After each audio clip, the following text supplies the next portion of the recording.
I was good with y'all. Welcome back to the Keep the Play Alive podcast. We hope y'all been doing well.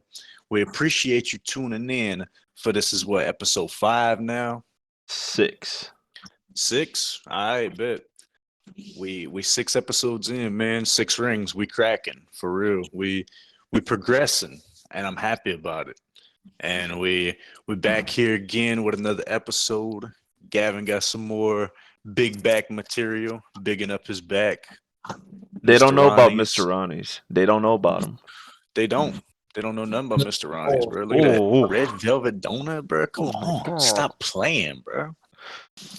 Man, feel it crazy. I ain't had some Mr. Ronnie's in fucking, I don't know, like, got to be at least 2 years. I had like that Mardi Gras donuts. those are good. Those are the best ones. Yeah, I fuck with them bitches so Man. heavy. I like the blueberry frosted ones, like the blueberry glazed. King cake Oh, donuts. yeah, dude. Oh, so good. Dude, I used to like, back when I was a kid, I used to be heavily against fucking like jelly filled donuts, but Mhm. now it's my shit. I love them bitches. They're all right. They're not, honestly, I'm not picking them first over like an eclair Nah. but they're good. You know, a Me, good jelly I'm a filled. very I'm a very simple type of dude when it comes down to donuts. I like just a simple glazed donut that do the trick for me every time. Glazed.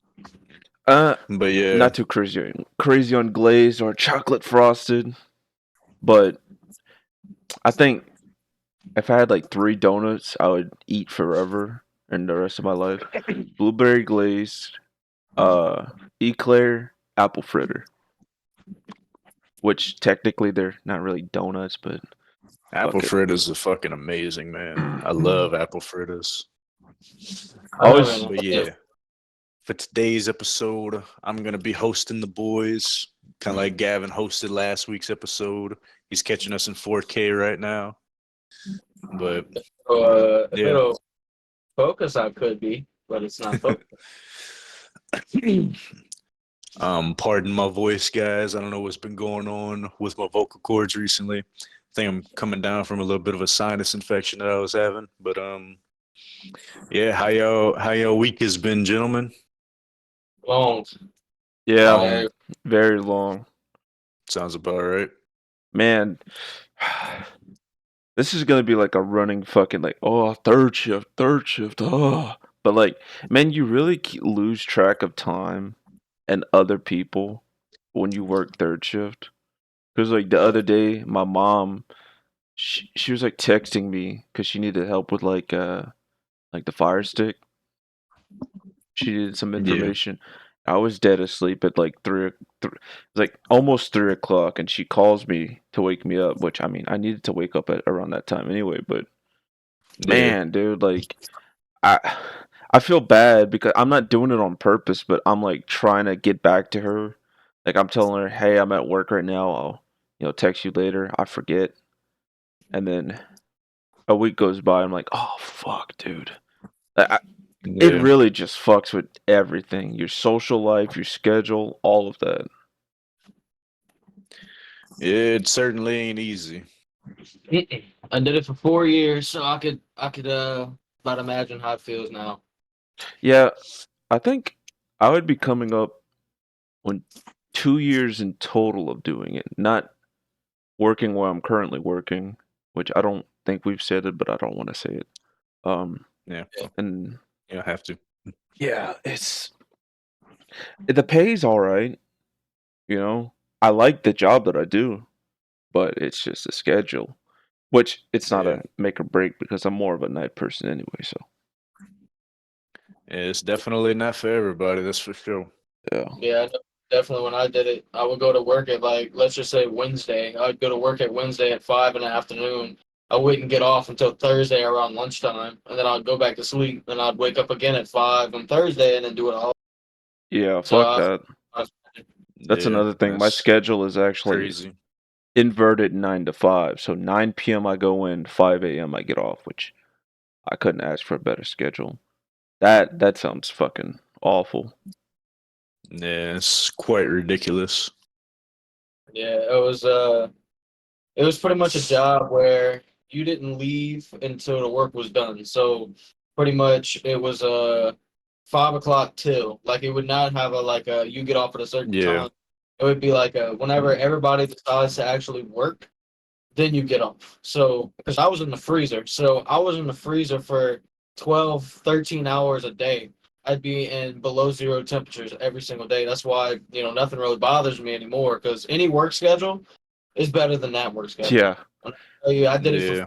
3 years. I did it, and now working days, I'll never go back to nights. Like, Mm. yeah, it's you don't have to really deal with people, and that's kind of where I'm getting at too. I don't really like anyone. I'm Yeah. being Yeah. honest.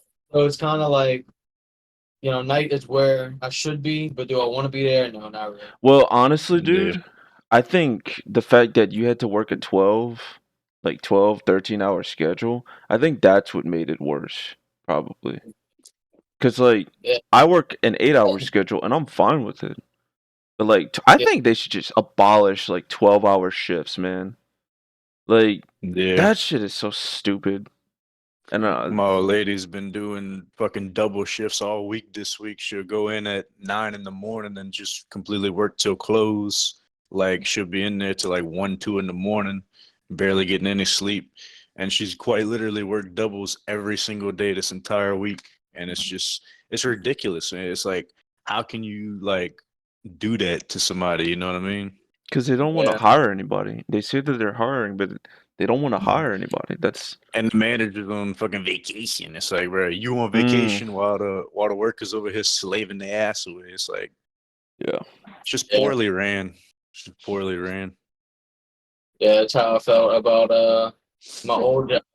It was like pretty much if I wasn't there, it was bad, and that's yeah, kind of where it got to because my manager, she kept in contact with me after I left, and she told me how bad it got because nobody else cared as much as I do. Like when I put my mind to something, I care about it way too much. So like my job, like that's one thing that I take seriously in my life. Like there's little bit of things that I take seriously in my life, and that's one of that is the job.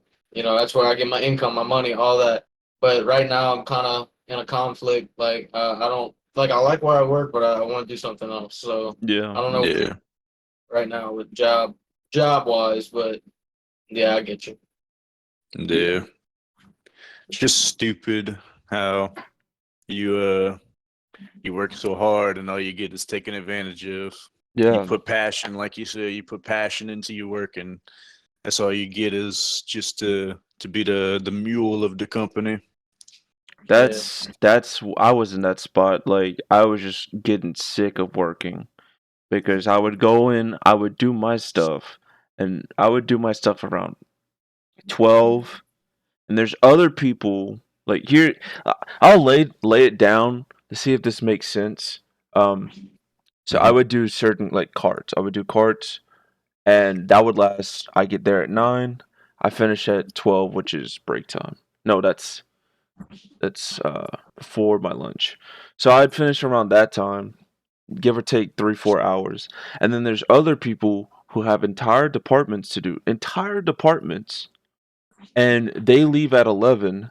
So it made no sense for the people who are actually working entire departments to work there when they could have put me on there, which they eventually did, and have me pick up everything. So not only did I have to do my stuff, I had to pick up the slack on other stuff, and I had to pick up the slack on other stuff.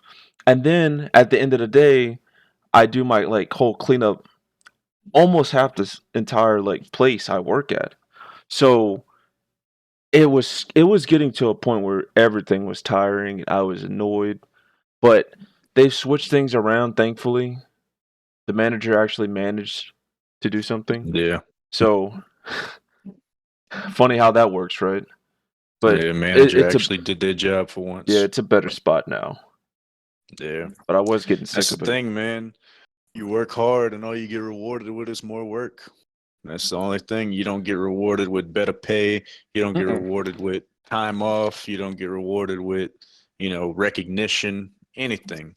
You just get rewarded with doing everybody else's work who's slacking off. So half the time it don't even pay to be good at your job unless you got like a really good job. Yeah, I mean, Yeah. like, compared to when I started to what I'm doing now, I wasn't even doing half of what I was doing. Maybe not even a quarter of what I was doing now. So I'm expecting a nice fucking raise whenever, that time comes. Yeah. They're gonna just try to promote you, put more work on you, and then promote you, but not even like pay you more type shit. Mm-hmm. That's the problem, though. It's like no matter how high they raise it, it's always going to be not enough because with Yeah. the society and the economy, it's never going to be enough, man. Yeah, No, unless you it's got like fucking like $2 or $3 raise like every fucking quarter, then you kind of fucked because that's how the economy's going up these days. You just like completely fucked. yeah, Like, it's but it should be 30. Honestly, 30 is the minimum wage. it should Yeah, we're Because be. getting to that point. I don't want We're to getting disclose to how that much I point. make, but I make a decent amount, and it's not enough. Like I'm still struggling. Like Right. it's Well, that's the thing. Like nobody can really live comfortably because everybody's on the edge of survival and living off the bare minimum to pay for the Yeah. bare minimum. It's it, You at a scraping the point, bottom of the barrel everything to is going to survive. crash. I feel like everything's just gonna fucking crash, and there's gonna be a uh, lot of fucking bullshit that happens. We're getting real Which, close to the next Great Depression. yeah, World War II. yeah. I mean, shit's not gonna change until you know, I Either a revolution or or yeah. just a complete fall from grace. But it's really funny how we went from talking about donuts to To the fucking economy and shit. See, but this is how we do. This is the exact reason why we made a podcast, everybody, because this is the type of shit that we do. We went from Mr. Ronnie's Donuts to fucking the economy and society and how bad the job climate is. And that's just the way we do shit around here. We keep the play alive. That's how good we are, bro. We just shaved off, what was that, like 15 minutes with just some bullshit talking about some Mr. Ronnie's Donuts. yeah. We good like that, man. It's Like, good too. Oh man. but yeah, Everybody stay tuned and what I'm gonna be eating next week. yeah. It seems like that's the that's the thing. We got Gavin showing his mukbang of the week. Oh, yep. Every One podcast. day, Open one day we with all gonna have to come on here, just fucking all eat the same shit or something like that, and just review it. I do But I do have a little story I want to tell the folks. what you Um got? so you know it, Gavin, I think you know it. I might have said it in the group chat. So I went to Subway yesterday because I got one of those coupons out of like the newspaper and in my mailbox. So I'm like, okay, dude, like $14 for two uh footlongs. That's a great deal. That's really fucking good.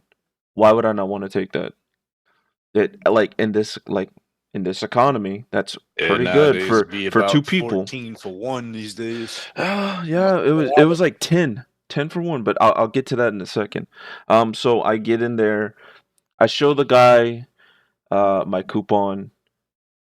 He doesn't say anything, not a word, and he's just like, "Okay, what do you want?" And I'm like, it's like a all American club and a meatball marinara, and he's going to make the sandwich. And then when it comes time to ring up, I show him the coupon, like, "Hey, I still have the coupon." He's like, "Oh no, we don't accept coupons here." And I'm like, "What?"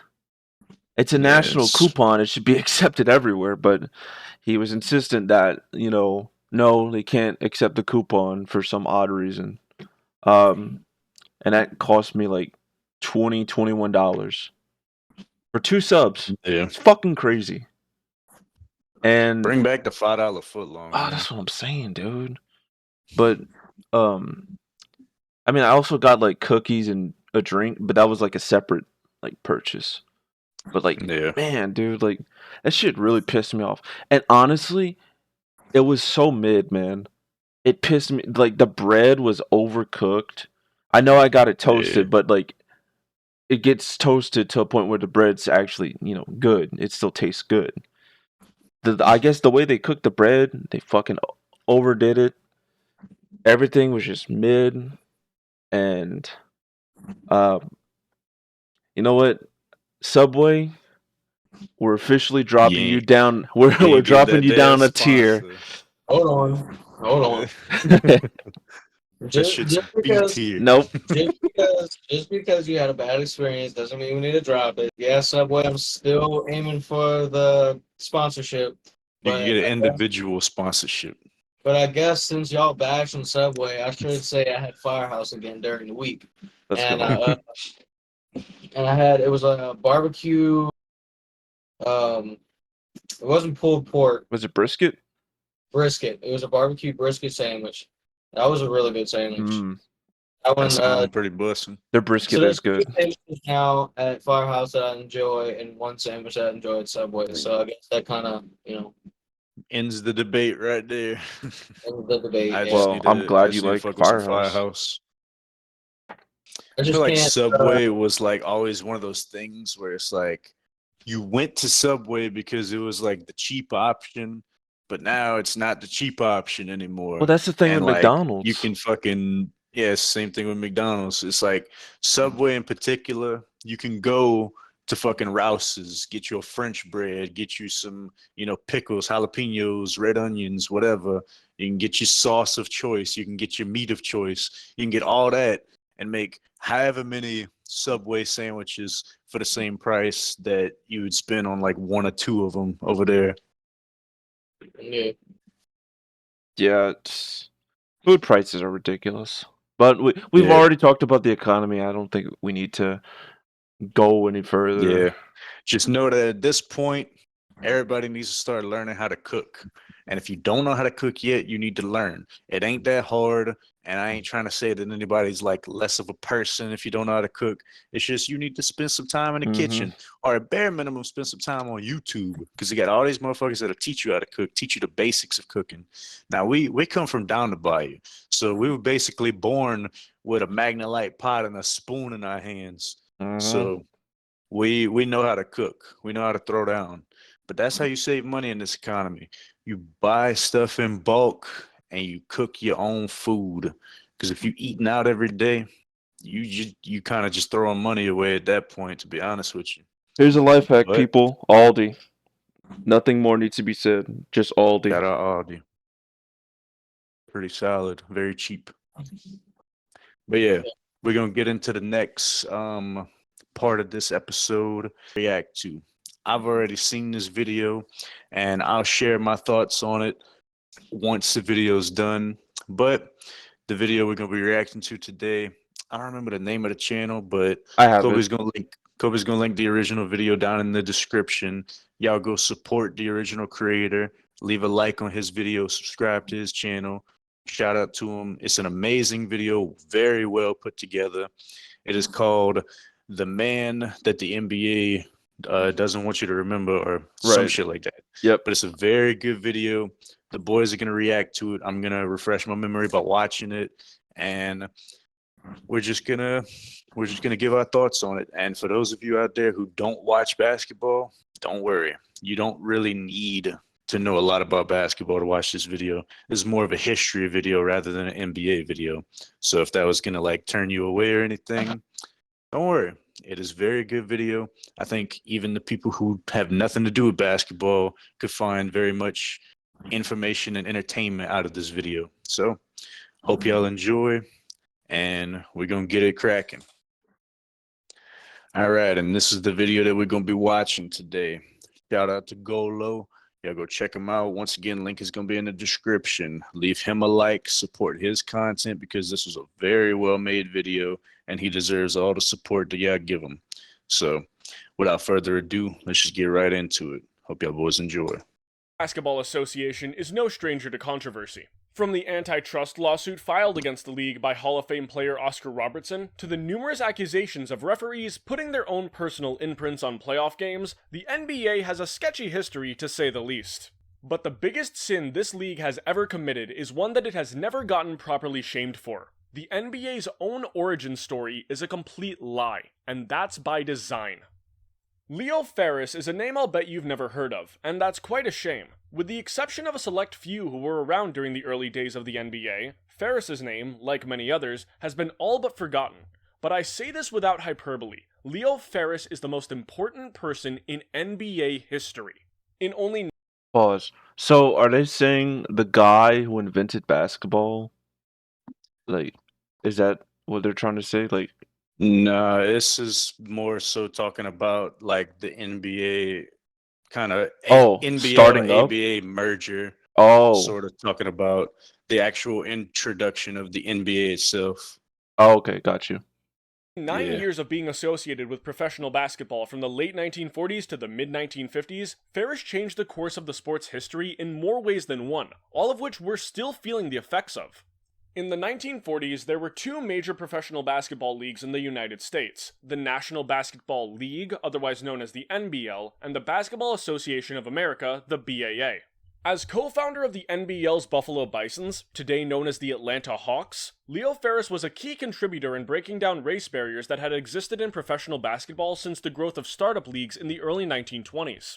In October of 1946, Ferris signed Hall of Fame player William Gates to the then Tri-Cities Blackhawks, the first time a black player was brought into a white pro basketball league.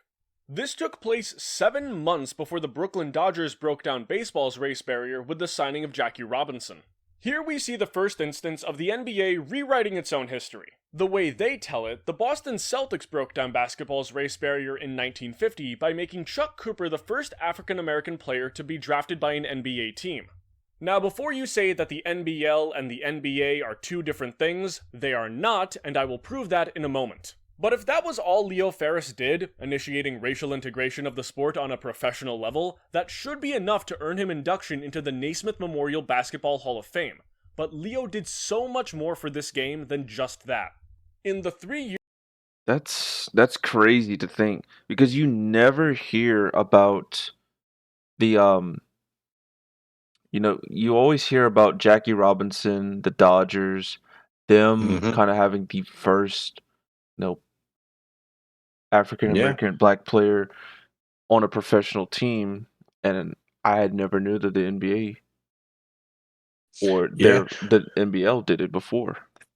The biggest takeaway that I find from this video is just how easy it is in general across not just sports, but all of history in general, how easy it is to rewrite history. Right. Because who's actually going back and looking for the real facts? True. That's true.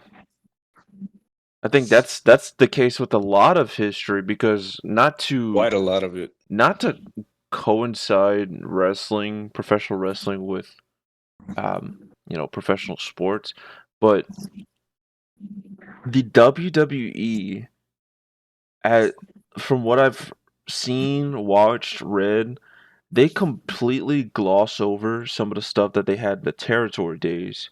Whenever like the region had its own wrestling promotion, and whenever it comes to the WWE side, like when it comes to WCW, they rewrite the story to make them seem like the good guys and seem like it happens all the time. Everywhere. In our history books in school. Oh and yeah, for sure. shit. You could go on forever about that. Mhm. But yeah, history gets rewritten for whoever won the battles. Yeah. That's who history only gets told from the winner's side. So yeah, All right, let's that's the continue. biggest takeaway. years preceding what would become the most important day in NBA history, the BAA and NBL were fighting a brutal battle to win over both players and fans. After the BAA's creation in 1946, it began an uphill climb in hopes that it could one day dethrone the NBL, itself established in 1937 as the preeminent professional basketball league in the United States of America. My God, they With were the so effects ass of this back fight then. for talent and ticket sales taking a toll on both leagues toward the end of the 1940s, We're done Leo with the Ferris, 40s. now serving as vice president of the NBL as a whole, looked to make a move that would put things to an end once and for all. While many associate the Fab Five with Chris Webber and Jalen Rose's groundbreaking Michigan State Wolverines teams, the Fabulous Five of Kentucky State made a statement of their own in the 1940s by winning 2 NCAA championships. The team was led by a trio of All-Americans, Alex Groza, Ralph Beard, and Wally Jones, with supporting players John Holland and Cliff Baker rounding out the starting lineup. All 5 players were prime targets for both leagues to go after once they left college. The feeling coming out of the 1949 college season was whichever league signed 3 out of those 5 players would take a significant lead in the battle for brand supremacy. That was the goal, 3 out of 5. And while there might have been some delusional hopefuls, no one realistically thought either league had the leverage to pull off a sweep and acquire every member of the Fabulous 5. But Leo Ferris did it, and he managed to get all of them on one team no less. Brokering a unique deal with the 5 college stars, Ferris was able to lure them away from the BAA to join the NBL. He did this by establishing a new NBL team in Indiana, the Indianapolis Olympians, and giving the players ownership stakes. After already struggling financially at the time due to sagging attendance, Leo Ferris's acquisition of all 5 of Kentucky's main players broke the back of the BAA. BAA president Maurice Podoloff was said to be shocked and surprised. God, that motherfucker's got some big ass prominent lips. Look at those motherfuckers. That's kind of gay. Why are you looking at that man's lips? I don't know. He looked like a You ask me. he looked like a presidential candidate that failed. He looks familiar, dude. He looks like the guy that shot Abraham Lincoln. I don't know if that's true, but I don't even know what that dude looked like. Me, old ass people. As the NBL, for the second got year in that a row, was traditional able to old acquire dude look. 2 of the 3 best players in college basketball. The BAA failed to get a star of their own to even try to combat the massive move, as Yale's Tony Lavelli, the 1949 Associated Press College Player of the Year, initially rejected both leagues' offers as he intended to pursue a career in music by enrolling at Juilliard instead of pursuing pro sports.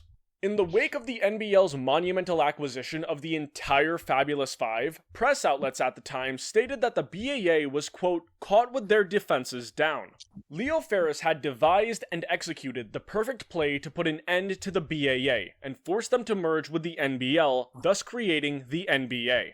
The merger was made official on the 3rd of August 1949, and here's the first instance of the NBA lying about its own history.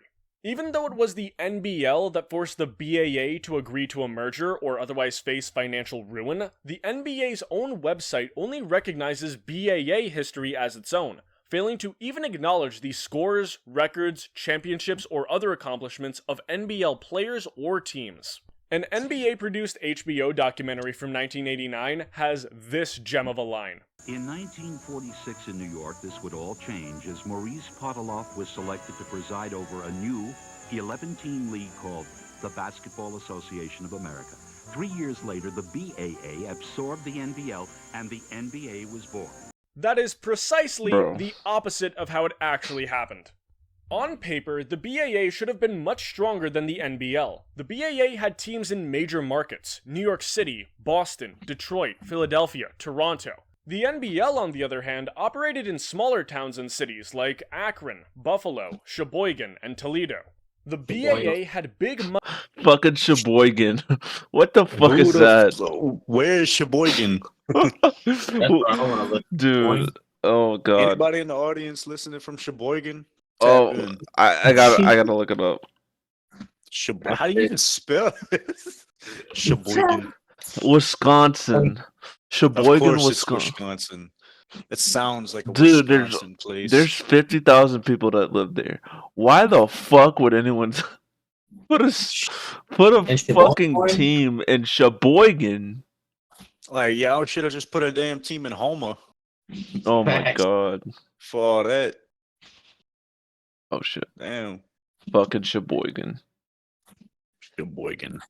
money owners behind it, It's and my have even finishing acquired a move, handful of the NBL Sheboygan. teams over the years, notably the Minneapolis Lakers with megastar George Mikan. But the battle for brand supremacy didn't end when the biggest star in the sport switched sides. It only ended once Leo Ferris acquired the Kentucky players for the NBL. But if you look on the NBA's website, they tell you that the deal was the BAA expanding and acquiring teams from the NBL, not a merger between the two leagues. They do this despite the fact that it was the BAA that was forced to merge with the NBL even after getting the Lakers, the Royals, today Sacramento This is Kings, the highlights the that they Pistons, put in. and the Dude, these are Indianapolis so Jets bad. to jump from the NBL to the BAA in prior seasons. So yes, while it is correct to say that the BAA had expanded by acquiring NBL teams, those acquisitions were made prior to the merger and didn't do anything to help the league's stability. To put it in simpler terms, the NBA claims that the BAA expanded even though it was the league that was forced to merge, otherwise it was on the verge of bankruptcy despite all of its market advantages. The truth is that Leo Ferris forced the creation of the NBA. By that measure, he is the most important person in league history. And yet there's one more thing he did that deserves mentioning. Not only did Leo force the NBA into existence, he also saved it from falling out of existence. In the early 1950s, the NBA was struggling hard. Revenue was down across the board, and the league had shriveled to only 8 teams. This all came to a head in a now infamous stall game, which saw the Pistons just hold the ball against the Lakers after taking an early lead. The game ended with a score of 19-18 lead Pistons. God, dude. That's ass. There came the introduction of the shot clock. Also, I'm gonna have Leo Ferris in my fucking nightmares tonight. Yes, basketball games were 48 like minutes long even back then. And Dracula. yes, made baskets were worth 2 points. So think about how boring it must have been for the paying audience to see a game end with neither team scoring 20 points. But this wasn't because both teams were missing all their shots, they just weren't taking any, because there was no mechanism that would force them to. This game instantly became a stain on the league's reputation, and everyone knew that something needed to change, but nobody knew exactly what to do. Here comes Leo Ferris once again, now serving as the general manager of the Syracuse Nationals. Ferris was the man who calculated the formula for the 24-second shot clock, not Nationals owner Danny Biasone, as is reported by basically everyone nowadays. If Leo is mentioned at all today, rare as it may be, it is as a co-contributor, even though it was he who was directly singled out and given credit for it during the Syracuse Nationals' 1954 team banquet by their business manager Bob Sexton. Being the owner of the team, Biasone was also in attendance, and yet Sexton didn't mention him in relation to the shot clock, despite how Biasone is currently given complete credit for the innovation. Famed New York sports journalist Harvey Ayrton wrote, "The formula used to create the 24-second clock, the 2,880 seconds of a 48-minute game divided by the average number of shots a game over the previous 3 seasons, 120, was actually devised by Biasone's general manager, Leo Ferris. But the man with the vision, the member of the rules committee who badgered his contemporaries at almost every meeting between 1951 and 1954, was unquestionably Biasone. Due to his position in the league as a whole as one of its team owners, Biasone was integral in getting the rule adopted. There's no disputing that. But there wouldn't have been a rule for him to fight so hard for had Leo Ferris not devised the formula to begin with. So why has the NBA written Leo Ferris out of its history? That's what I'm trying to fucking In talking with others, I've been given 3 possible reasons that make sense at face value, 2 of which completely fall apart with even the most moderate amount of scrutiny. The first failed argument says that, as an owner and GM, Leo was extremely cheap, and players and agents resented him for it. You could say that about more than half of all owners and GMs in the NBA at any given point in its history. Owners are notoriously cheap, and that would have been even more true in this era of pro sports when it wasn't uncommon to see teams or even entire leagues fold mid-season. The NBA itself saw multiple teams close in its first years post-merger, that's why it was down to only 8 of them. The other argument says that GMs hated working with Leo because Leo was always trying to swindle them to give up more than he was. You know, like any good GM should. The only argument I see that can be used to make sense of Leo's removal from NBA history is that Red Auerbach absolutely hated him, which leads me to believe that Red had a significant hand in erasing Leo from the NBA's history. During an Red Auerbach. That's what I was trying to. I was like, dude, if he did all of this, who did he piss off, man? Yep. I don't. That's always how it goes. It's always that person that's got just a little bit more power that just like erases you from the history books no matter what you did. And that was Red Auerbach. You could just look at it. Just look at that look in his eyes, that crooked ass smile. You could just see he's a shitty person. Is this your GOAT? Is this your greatest coach of all time? John Fucking Red. Dude, fucking... There's... I don't know, man. There's got to be something deeper with this guy being hated so much. Because if he did all that shit, You'll there's see. no way. Okay, You'll see. That's Alright. how the video goes along. let's continue. Owners meeting that Leo attended as GM of the Syracuse Nationals and Red as the coach of the Boston Celtics, the two nearly had a physical altercation in the halls of Madison Square Garden, even exchanging Them boys threats was while being duking it out. separated. Ferris and Syracuse owner Danny Biasone pushed hard for the league to adopt Ferris's 24-second shot clock. Red, on the other hand, saw it as undermining the integrity of basketball and wanted the motion struck down to preserve the purity of the sport, while Leo wanted to preserve the financial viability of the league by creating a product people would actually pay to see. If Red had gotten his way, there's no reason to believe that the NBA even survives into the 1960s. It was on incredibly thin ice. But while Red Auerbach was a power broker in the NBA up until the early 1990s, Leo Ferris left pro sports behind in the mid-50s. Danny Biasone sold the Nationals in 1963, and Ferris's only other real advocate, close friend Ben Kerner, whom Ferris had founded the Hawks with, sold the team in 1968 and completely moved away from the NBA. Only a year prior to Kerner's sale of the Hawks, Red took up front office responsibilities for the Boston Celtics in the 1967 offseason. This turned him from a heavy-handed coach into someone who, contractually, had boatloads of power.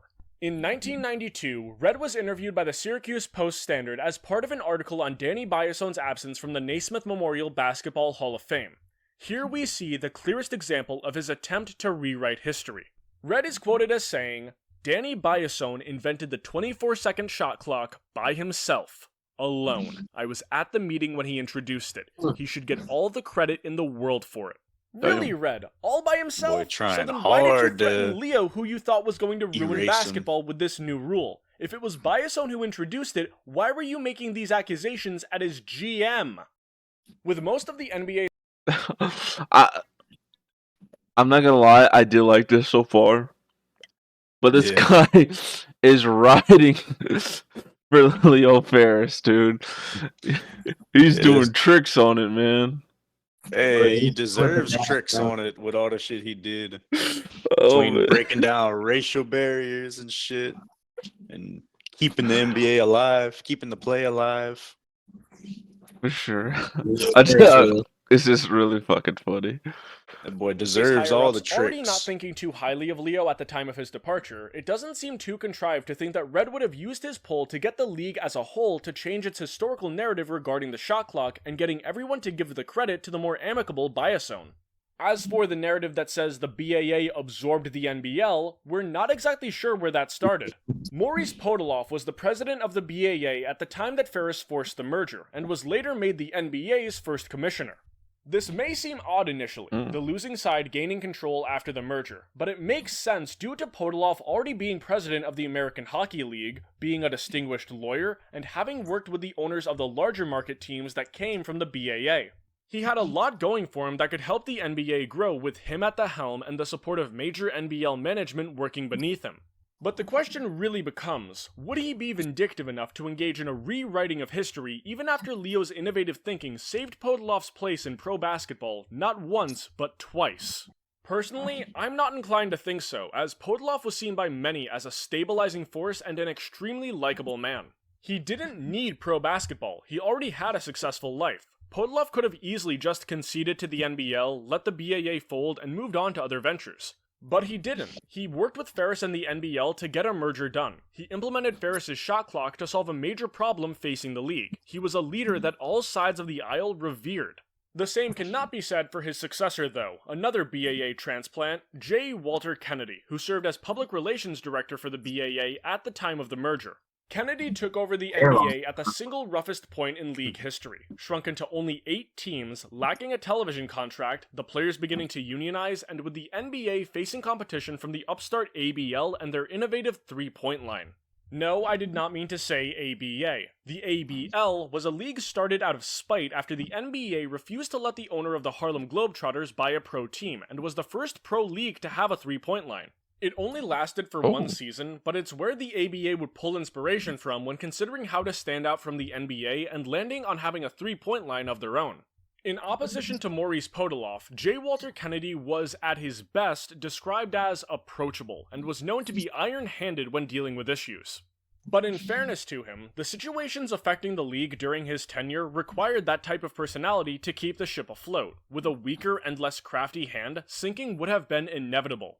Kennedy saw that firsthand when Leo Ferris crippled the BAA with his crafty, forceful move at the Fabulous Five. If anything, Kennedy borrowed more from Ferris than he did from Podolov in terms of mentality. So unless Red got in Kennedy's ear and really hammered home how much of a grudge he should hold over Leo's steal of the Kentucky players over a decade prior at the time of Kennedy being named the NBA's next commissioner, I can't see Kennedy as the type to willingly rewrite history on his own.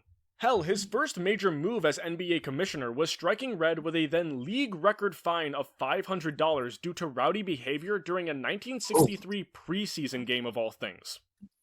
I wonder how much $500 was back then. How about we take a look? Probably cool 5,000, maybe more. Do an inflation calculator. They doing the most right now, dude. Like, they hate this guy for zero reason. That's what I'm saying. About $6,500 in today, which I mean, a league record $500. well, it's crazy. That's $5,000 in today's money, back before anyone in the NBA was making a significant salary. So where does this leave me? Am I left to blame Red Auerbach for both of the lies that buried Leo's legacy? There's enough evidence for me to conclusively believe that Red did change the narrative on the shot clock, but should that carry over to the conspiracy that the BAA absorbed the NBL? No, I don't think so. There's not enough evidence to point me in that direction, and so I feel like I've hit a dead end, which is honestly infuriating. What served as the origin for the biggest lie in NBA history? I don't know, but I'm going to keep looking until I find it. Until then, I will be singing Leo Ferris's praises until the narrative changes. Leo Ferris, in only 9 years of working in professional basketball, changed the sport forever. And yet, he's not in the Naismith Memorial Basketball Hall of Fame. He's the only founding member of a current NBA team around at the time of the NBL-BAA merger to not be a Hall of Famer. His creation of the shot clock saved the NBA. Without it, the league would have died before 1960, before Boston became a dynasty, before Wilt's 100-point game, before Kareem introduced the skyhook, and before hoops went mainstream. That then begs the question, without Leo Ferris, what becomes of professional basketball? Ooh. Very good video. Like I said, very well put that together. is a pretty good video, man. Very well put together. I would love to make these type of videos myself, like history videos, documentary videos. I would love to put together these like long project type videos. And I do want to do that type of stuff eventually. I just feel like every time I try to do it, I like mess up. I don't know. But I feel like that type of stuff, you just really have to like, you have to write a video so good, and you have to be like really good at editing and being concise. That's a very important thing. Is you have to be concise about what you're trying to say. And I'm a motherfucker that goes on rants. Yeah. You have to be extremely like say everything that you want to say in a couple of sentences. Yeah, I feel that. That definitely was a good video for somebody who doesn't really watch basketball. You know, I learned a little bit. Yeah, it's crazy. It goes to show like even way far outside of basketball, it's like how much of the history that we know is not true. How much of history, even to this very day, is getting rewritten right in front of our very eyes. Well, it begs the question, like how easy is it to completely erase a name like that from history? Because like they said in the video, he was the first one to break down the racial barriers even before the Jackie Robinson thing. He was the one who, you know, did all that different stuff when the league was about to die. And you could just erase his name from history. It's a name that nobody knows except for like very few people. Yeah. Yeah, man. Shit, they're still trying to do it today. They're trying to ban certain books today. And it's ban books. That's how you get started. You ban books. You keep banning books. You try ban to education. You once you got a hold of the education system, that's it. if you can change the way that people get educated, then you completely hold the power to change history. Because if people aren't getting educated on what actually happened, then they can't ever possibly know. And that's just the way it is. So like, if they're trying to ban books like To Kill a Mockingbird because it makes people uncomfortable, it's like, bro, it's supposed to make you uncomfortable. That's the point. It's talking about brutality within history and making you not make the same mistakes as your ancestors made and stuff like that. It's like Yeah. those type of books are supposed to make you uncomfortable. You're supposed to have that tension and that almost anxiety. It's supposed to I've make you feel never, that way. I've never read that book. I think they made us read it in school at one They point. did. It was what? God, who was the teacher in It was like 10th grade English, I believe. It The was only either two books I remember yeah. reading was The Outsiders and Fahrenheit Mhm. 451. That was the Yep. only two I could read. Those books were I awesome. love the Outsiders. And Yeah, Those man. books are so awesome. And I'm Where the about Red to start Fern another book. Grows. I'm about to start another book, and it's gonna be really good. I'm trying to get myself this is gonna be the only non-fiction. Wait, no, fiction book that I'm gonna read. I'm gonna start reading non-fiction books because I want to get more information, as much Yeah. information as I can. Yeah. Well, Any I think closing thoughts on the video or on the podcast in general? it was a great video. You know, it does bring up that, thought in your head like, well, I mean, as something as huge as the NBA, if the creation and origin of the NBA itself is being rewritten due to whatever sort of politics there are, and I'm not talking about like, Democrat, Republic. I'm talking about like like politics Yeah. amongst people. You know, who knows? But I thought it was a really decent podcast today. Yeah. I feel like with with people with power, of what I took from it is it's like everybody with any sort of power gets grimy. Like you can't really trust anybody, Mm-hmm. and that, Yeah. especially when you have ideas. And like if you have ideas and you're not specifically say, hey, working with that person, I wouldn't share it or anything like that until like everybody knows for sure that you did it. Because obviously from the video, people could take credit for anything. They can pretty much Yep. say, hey, I told them that. But if you have the proof that you did it and everything, you make that announcement. Like the guy, he made the shot clock, and I just was like, you know what? No, I made the shot clock. So realistically, who really knows who made the shot clock at that point? I mean, like he said that, until more information comes out, that he's going to believe that Ferris pretty much did all these things. But then again, you can't only say Ferris did everything, Right. Maybe Ferris did too, because, like I Yeah. just can't trust nobody. Somebody in power. Can't trust anything. Brother, you were digging a deeper rabbit hole. Some other guy is gonna make a video on why it wasn't Ferris. It was some. Why Leo Ferris is an asshole. He sucks. Yeah. Gonna be like a response video to that video. Then we're gonna have to watch that and be like, oh no. Yeah. But yeah, guys, we do appreciate you watching today. Chill little podcast, nothing crazy. Maybe next week, we'll come up with something in like another big back episode, another tier list. We'll see. We'll see how things Yeah. go. Again, shout out to Goh Low. Amazing production, great video. This type of stuff isn't really, I guess, popularized because people are, look for a certain thing. But this was a really good video by him. Please check him out. Go watch. Well, you don't have to watch it, but you could like it and subscribe to And him. just support his channel because he Yeah. very clearly puts a lot of production quality into his videos, puts a lot of passion into his videos. A lot of And that's research another too. thing.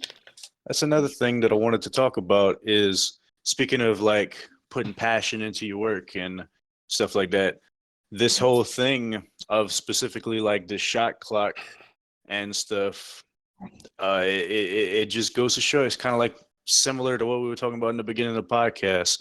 You put all this work in, you put all this effort in, and somebody else just gets all the credit, and like that, it kind of like it almost demotivates you from like really like putting in work, but it kind of splits you off into two different sort of mindsets. You have to choose. You have to be like, are you doing these things for like the passion of wanting the thing to be better, or are you doing it because you want the credit and you want the glory? And that's kind of just the it's kind of the whole thing. And Leo Ferris, obviously, even though he was very clearly, even at that moment, he probably knew that he was being driven out of the history books and that they weren't going to put him in the Naismith Basketball Hall of Fame. And they very clearly wanted him gone because nobody really liked him. Right. He was doing all this because like many see him evolve. Ooh, And I'm sure if he was you're alive, lagging. he'd be very proud of the game. Magnus was having a little bit of technical difficulties right there, Can you guys. hear me? Yeah, I can hear you. So that was it for today's episode. We really do appreciate you watching. Again, go check out Magnus's album still. Don't forget that. Go check out Gavin's channel. I'll link this video in the description. Go subscribe to Goh Low. Again, we're gonna keep trying to do consistent weekly uploads. I'll get to editing as soon as I can, so we can get this out Monday. Again, appreciate you watching. Keep the play alive. Thank you. We love you. Peace.